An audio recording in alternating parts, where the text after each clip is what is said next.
শেষ মুহূর্তে বাড়ি ফিরতে ব্যস্ত নানা শ্রেণী পেশার মানুষ।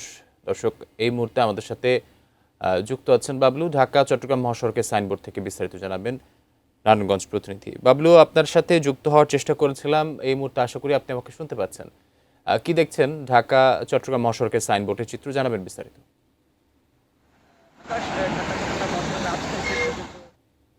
গাড়ির গাড়ির যে মাত্রা রয়েছে 3 থেকে 4 গুণ উন্নয়ন বাড়ছে। তারপরে কিন্তু ঢাকা চট্টগ্রাম মহাসড়কের একেবারে ফাঁকা, অর্থাৎ যারাই গাড়ির বাড়ি সিস্টেম করতে আসলে খুব স্বাচ্ছন্দ্য সিস্টেম বলে আমরা দেখেছি। আমরা বিভিন্ন শ্রমিকের সাথে জাতি জানবেন, তাদের সাথে আমরা কথা বলছি। তারা দেখি যে অন্যান্য বাড়ির অর্থাৎ গেল যতটুকু আসলে ঢাকা চট্টগ্রাম মহাসড়কের আজকের যে পরিস্থিতি জাতি জাতি এখনই কেউ এমনই আমাদেরকে বলছেন। এছাড়াও আমরা যারা গাড়ির যে কাউন্টার গুলো রয়েছে সেই কাউন্টার গুলোর সাথে কথা বলেছে, তারা বলছে যে যাত্রী আগের তুলনায় কম তারা পাচ্ছে। অর্থাৎ কেন পাচ্ছে আসলে সেই জিনিসটা তারা আমাদেরকে ঠিকভাবে বলতে পারছে না, তবে যাত্রীর সংখ্যা আগে থেকে কম বলে তারা বলছেন। আমরা যেমনটি ধারণা করছি যে হয়তো আগেই তারা যারা নারী তারা বাড়ি দিতে, যারা সাথে ঈদের আনন্দকে ভাগাভাগি করতে গ্রামে ফিরছেন, তারা আসলে আগেই থেকেই রোজগার করে চলে গিয়েছেন, এমনটাই আমরা দেখেছি। এছাড়াও আমরা যদি বলি যে ঢাকা থেকে মহাসড়কের যে মূল লেন রয়েছে সেই মূল লেনটি যে ফাঁকা থাকলেও কিন্তু যে লোকাল লেন রয়েছে সেই লোকাল লেনগুলিতে সব সাইনবোর্ড,